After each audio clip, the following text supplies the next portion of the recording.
Assalamualaikum Cahyo.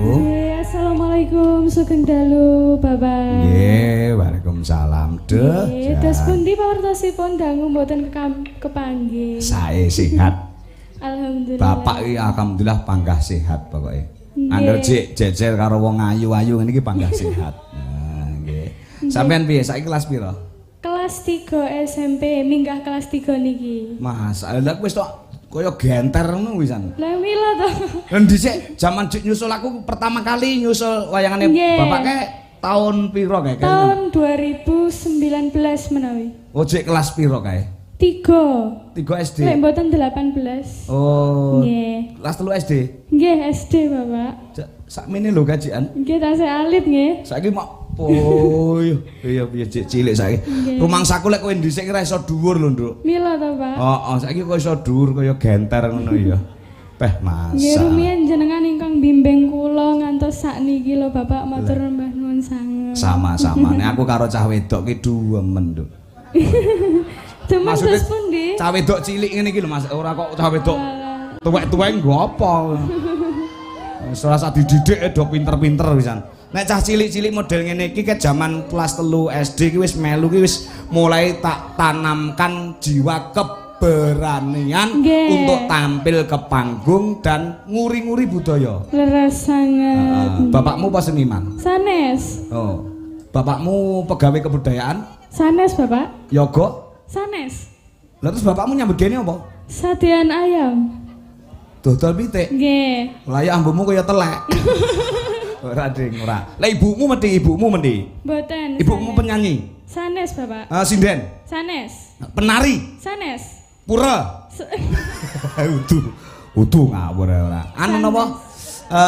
Pokoke nggon kesenian mboten. Mboten sedaya Bapak kalih Ibu niku nyambut napa penjahit, Ibu penjahit, Bapak sadean ayam. Oh, ning kok iso tukul kowe iso nyinden ki piye ceritane? Lah nggih kula nggih bingung kok rumiyin alitane kula menawi digawani mik mawon. Oh, ning jero weteng disusuli dikai mik ngono. Nggih, disetelne radio mangane sakniki ngeten. Nggih, makane saiki wis pinter ya nyinden ya Kang. Paling adoh sampean tanggapane ngendi? Kalimantan. Kalimantan ngendi Kalimantan? Kalimantan Samarinda. Oh, Samarinda. Nggih. Oh. Luar biasa tenan. Wis melanglang buana ya. Nggih, pangestunipun panjenengan. Wis mau anu tenan, wis mau tekad tenan pengen dadi sinden profesional ya. Nggih. So nek wis lulus SMP sekolah nanti?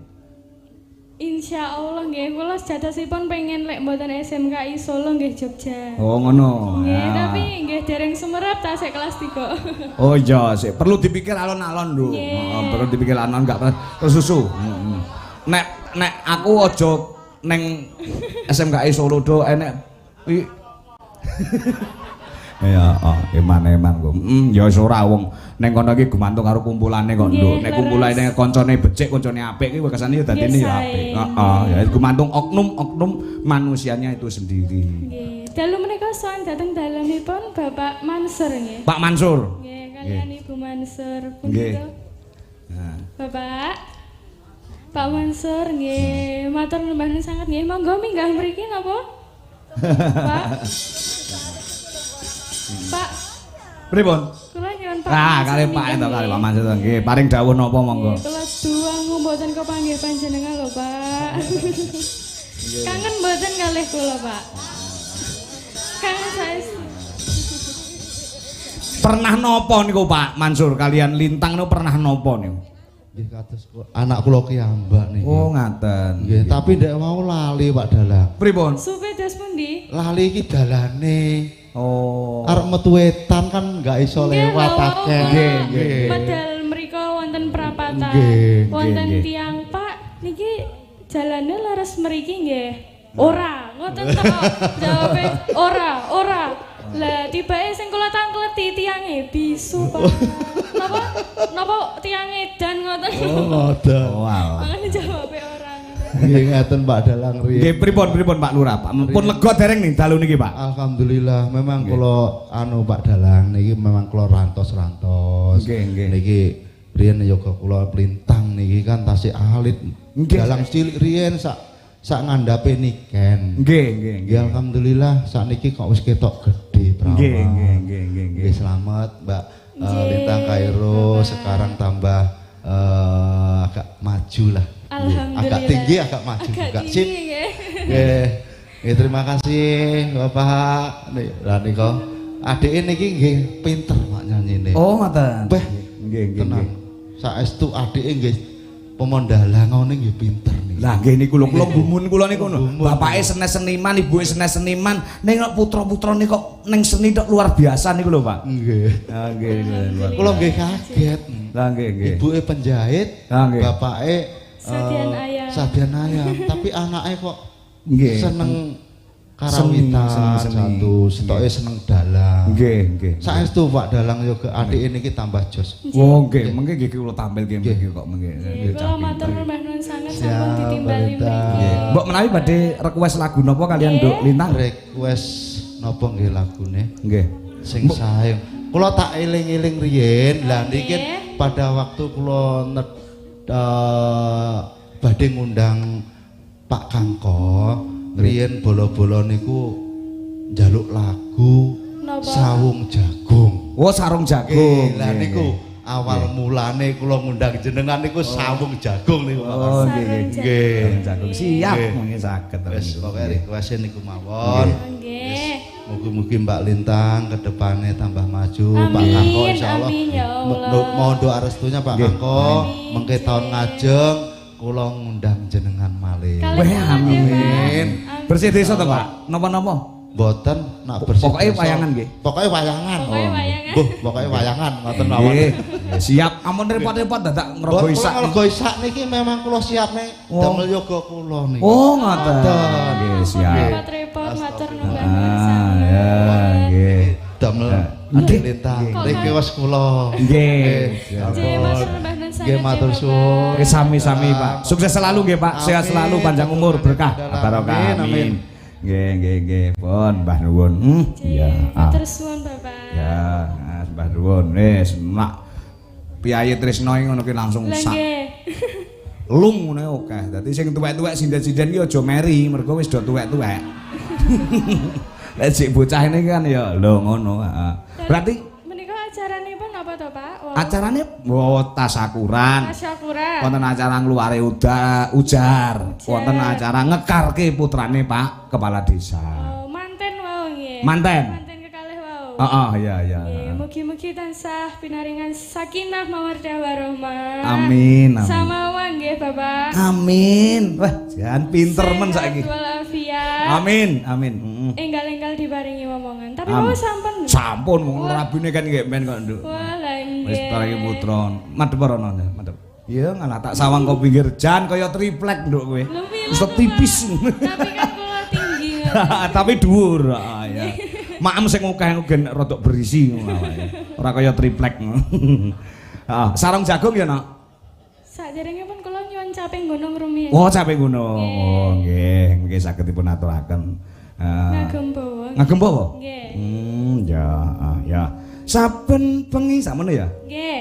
Oh, sik adikmu ya iso nembang to? Saged. Ayo karene sisan. Ayo karene Nggih, sisan. monggo, Dik. Heeh. Ya, kon jenggleng. Kon jenggleng Mbak Yune dhewe. Oh, ngono. Ah, ya. Mergo iki nek ora tak selake engko ora entuk nggon. Lek wis Mas Yudo antik munggah wis ngono wis. Nggih. Garger darder ngono. Ayo, tak golekne nggon sik ngarep ning ngarep. Ya, heeh. Nuwun sewu nggih, Bu. Oke. Lah iki lho. Iki lho cahe. Iki mau sore iki neng mburi kono rebutan anu kamar mandi karo aku ya.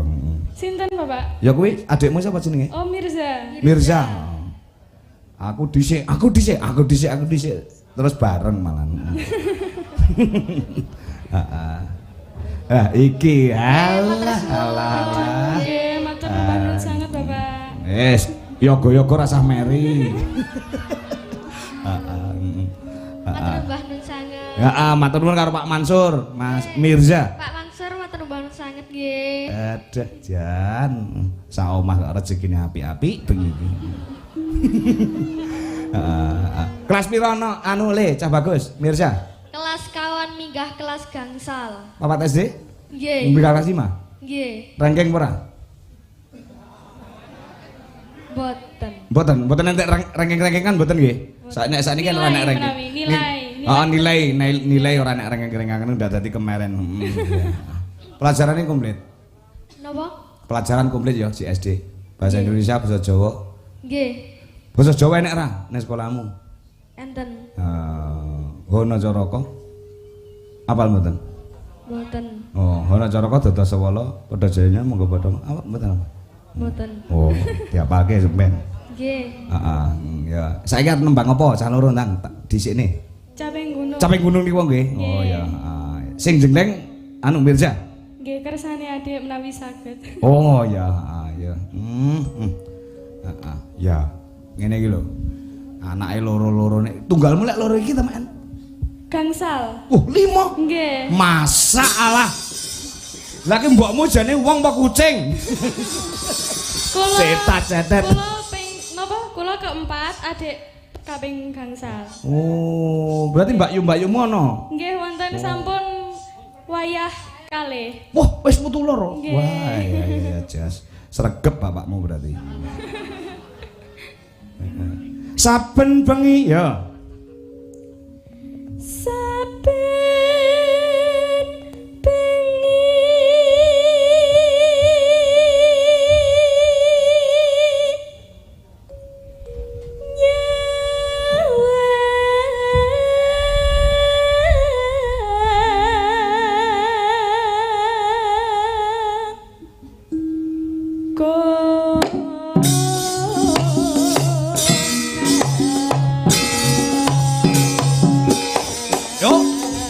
Mencolot deh, sa.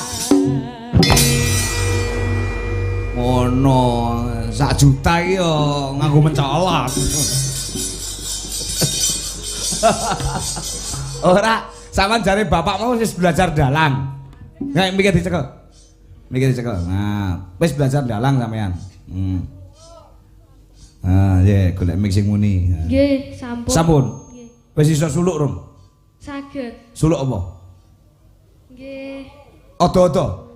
Odo-odo. Ndasa, sampean sulukan ya, Sa. Odo-odo niku sing pripun? Aduh. Bumi gonceng-kancing ngono kae odo-odo jenenge. Heeh, isane apa nang? Nah.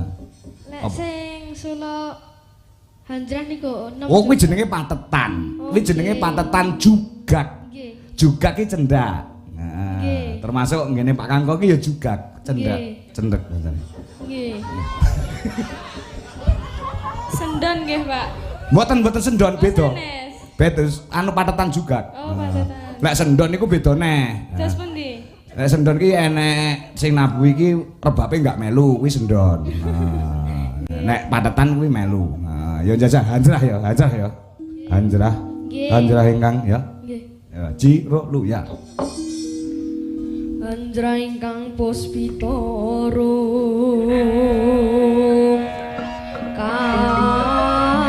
kasilireng samirana mreng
Kanca-kanca tepuk tangan nduk anu tule mirsa.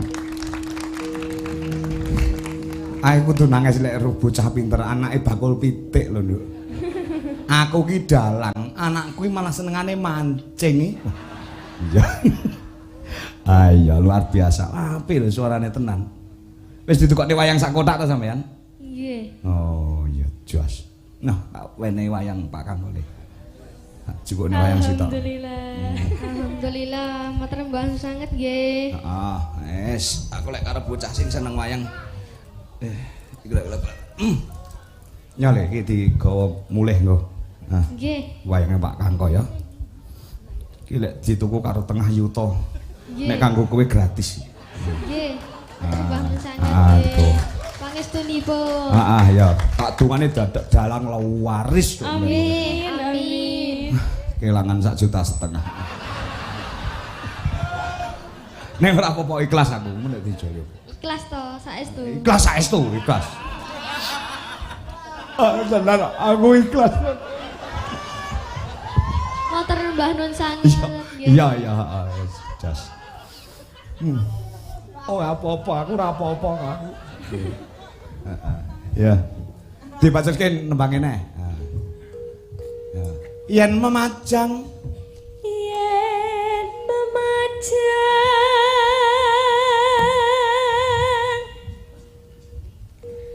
amung karo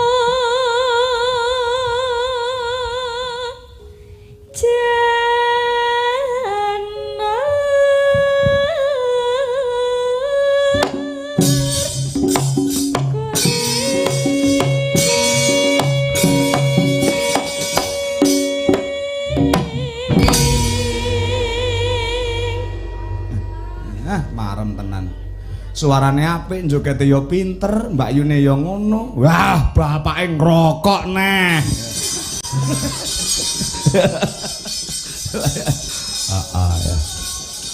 Ya. Nduk terus, Nduk.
Nano ya.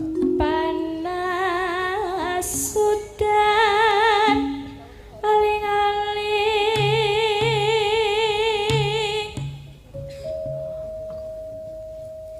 Japi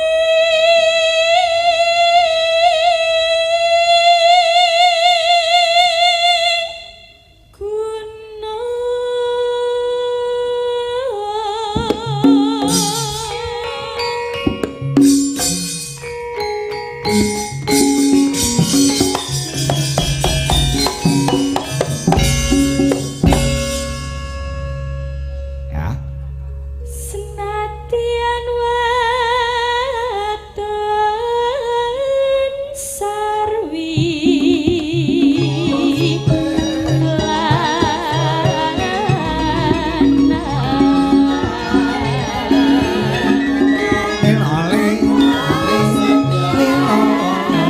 masuk langgam digejolke Pak Do.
Dangdut le mirsa Lintang Kairu.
Ciro lupat.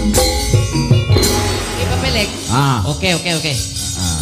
Neno tak ndet. Yo, ayo Wi. Yen wan wancine tansah dielingke wis wancine padha nindakake awewe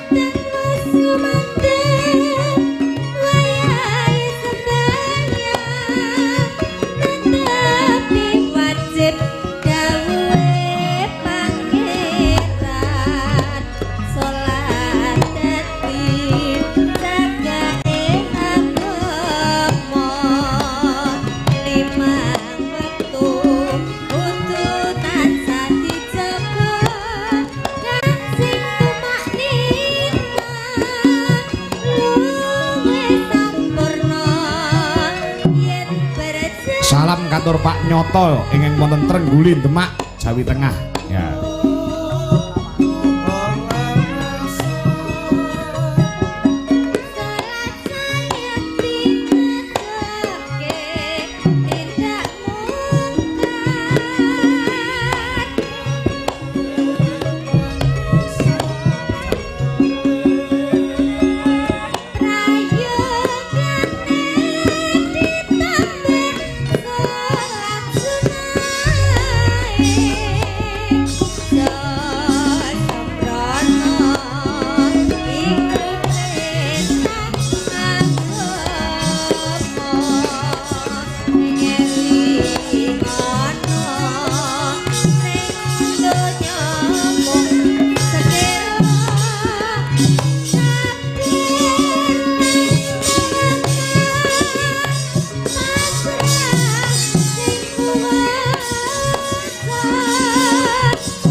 Podang kuning lanjut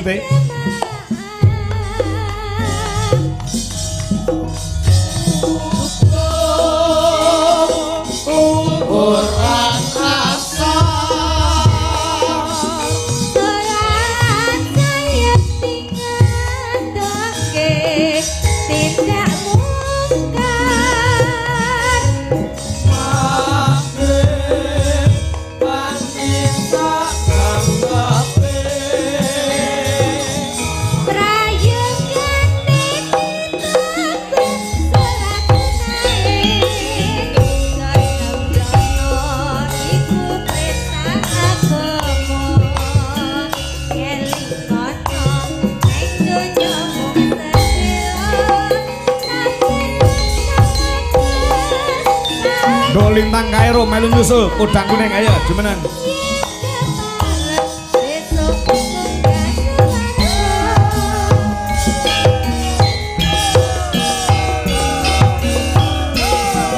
Okay.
Kecut lan Gubuk Asmara Mas Guru.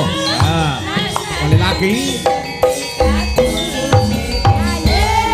Pak Nyoto yang konten Demak Sugeng midhangetaken.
Suping rasa jati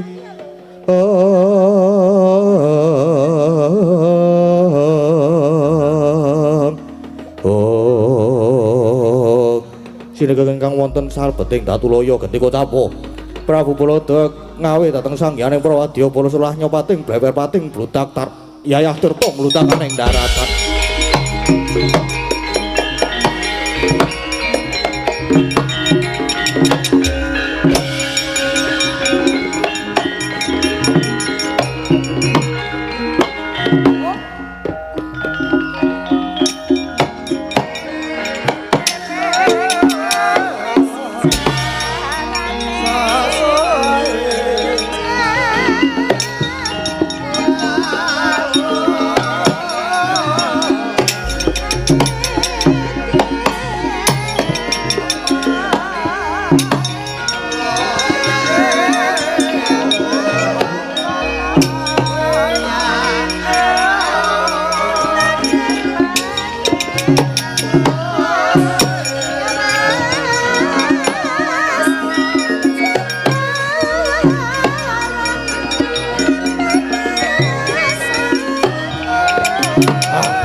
Lumuntur sang rakyana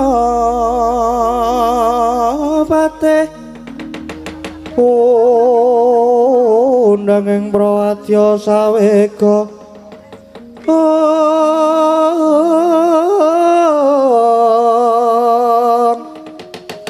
Fosor tambur miang suling pepandhen taludak miwa bandira kakandha mawarna Warna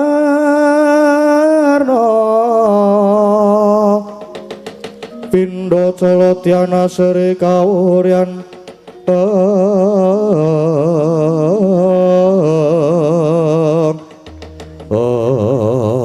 Silun kula ngaturaken gunging panuwun dene samenika kula dipun keparengaken swida manunggal dados prajurit utawi wadya bala negari Mandura. Kula inggih kula ingkang abdi pun tumenggung Manigasri Rikma cumadung dawuh sinuwun. Nadyan ingkang abdi pun tumenggung Tirta Taman inggih cumadung dawuh. Kula inggih cumadung dawuh lenggeng nyam. Bocah prajurit kabeh wae. Ingsun nedha nrimo banget dene kowe kabeh padha gelem tak dadekke wadya balaku. Sing tegese saya mimbuhi kekuatane negara Mandura. Lan kowe padha tak kanthi menyang negara Ngamarta iki, sejatine Prabu Baladewa iki mung bakal ngendhake lan ngelingke marang para Pandhawa aja nganti mbiyantu marang gegayane Semar Badranaya. Nggone bakal bangun kayangan merga sing kudune bangun kayangan kuwi pukulun Wang Jagat Girinata sing pirangka dadi ratu-ratuning dewa ing kayangan. Dadi Semar yen arep bangun kayangan ki dianggepnya hak wewenanging pukulun Bathara Guru. Nanging iki mau malah ana suwane Punakan Petruk Kanthong Bolong sing dikongkon karo Semar satemahku dadi Sulaya Rembo karo Petruk. Malah ing atase mung derajate Petruk kani nyecamah nata Mandura. Mula Petruk saiki prapakana Petruk kon bali ning Karang Kadempel nanging yen ora gelem bali mangsa borong dikrenah patine wae. Nggih ngestoaken jauh. Lajeng mangkat kula benjang purwa ketang cara litang sambung para mangkat dina iki nggih ngestoaken dawuh. Wane-wane solae bujale ya trupisan galera-galera kira buta anggara bakar paparang lopon agak kepale cek-cekan primayangan berbagai kota dan lelegang singko langang kelawar.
As.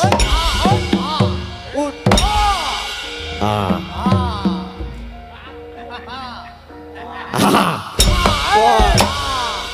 As. Oh.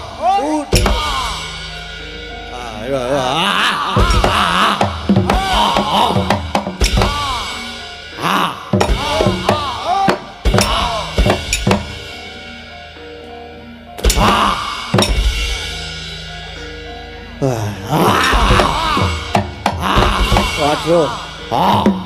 Waduh.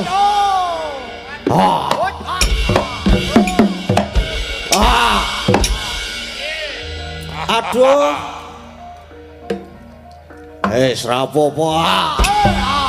As.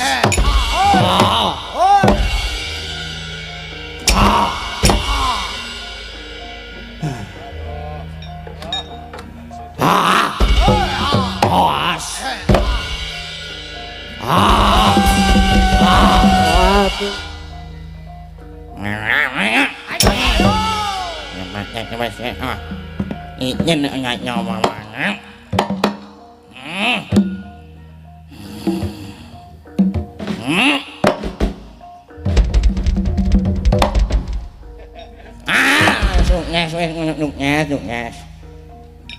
nghe rồi bình an nhé bình an nhé bình an mà nghe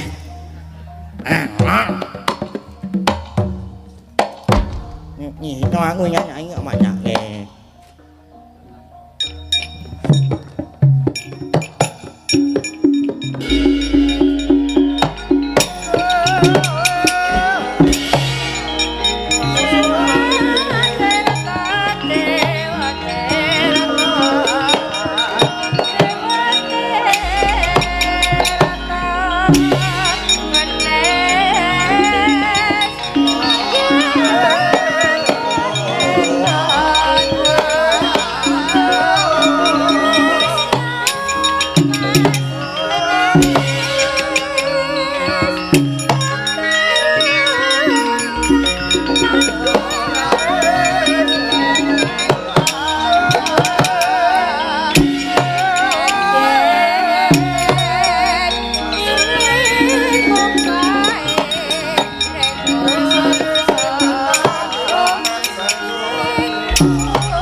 Kota sang Gatut Kaca kinen wabakarka suta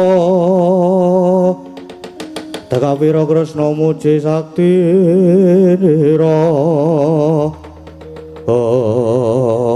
Petruk kantong bolong iki nggih bakti kula nggih bakti kula katur nggih Ndara Garut Kaca Ndara Antarja Ndara Antasena ya tak tampa Petruk ya tak tampa Petruk Truk tak tampa sorry telat nonton limbuan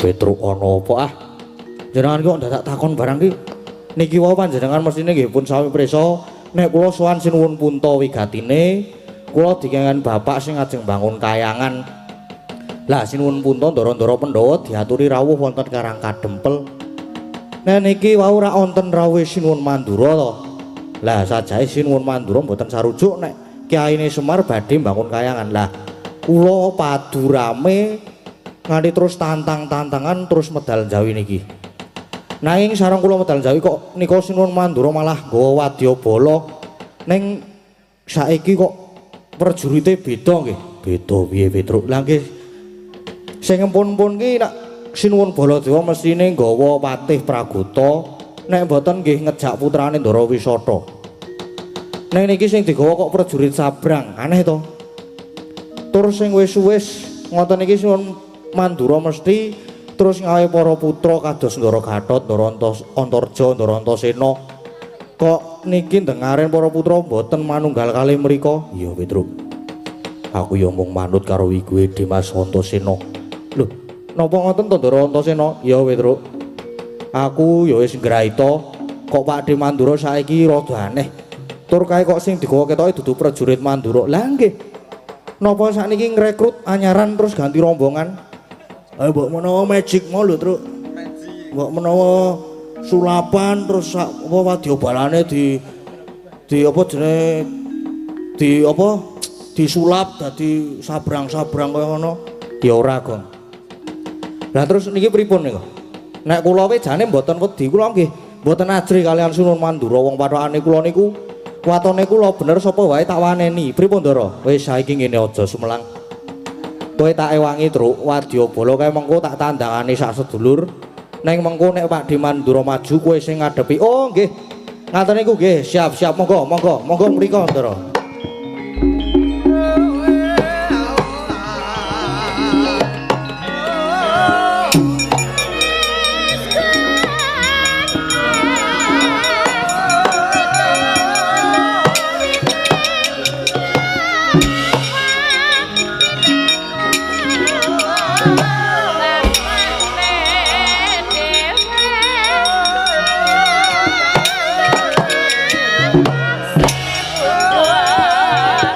Gong, yo.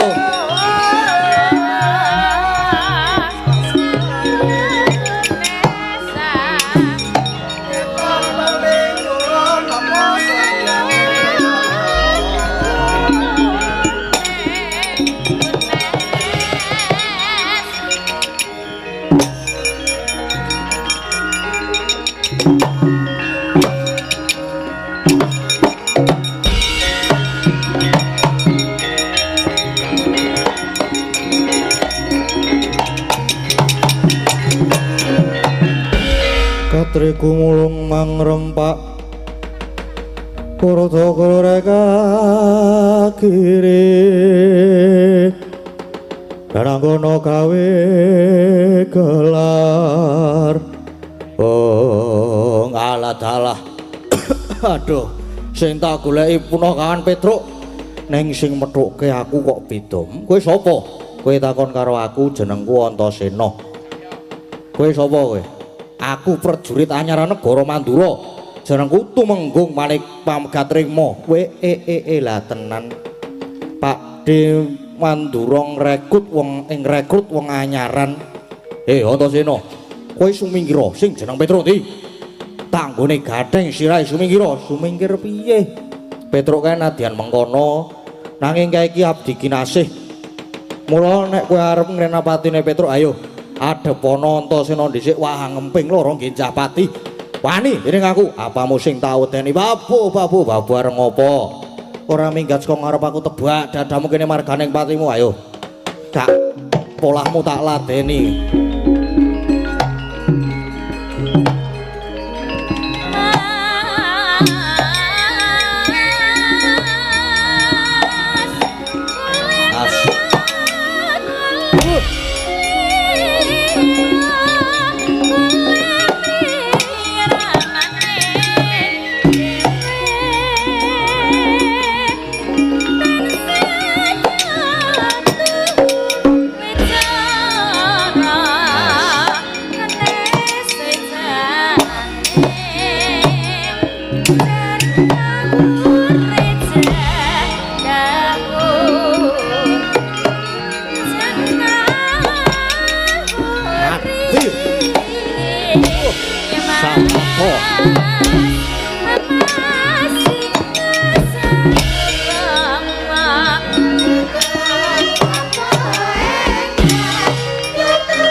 Oh, candak kowe.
Kok ya ora lunga iki lho.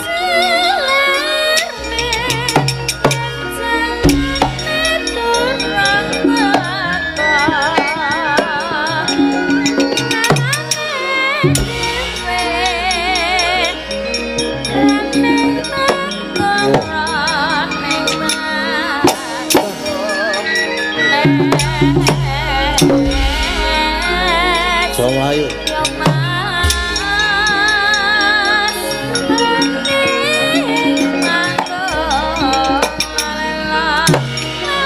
Ayo.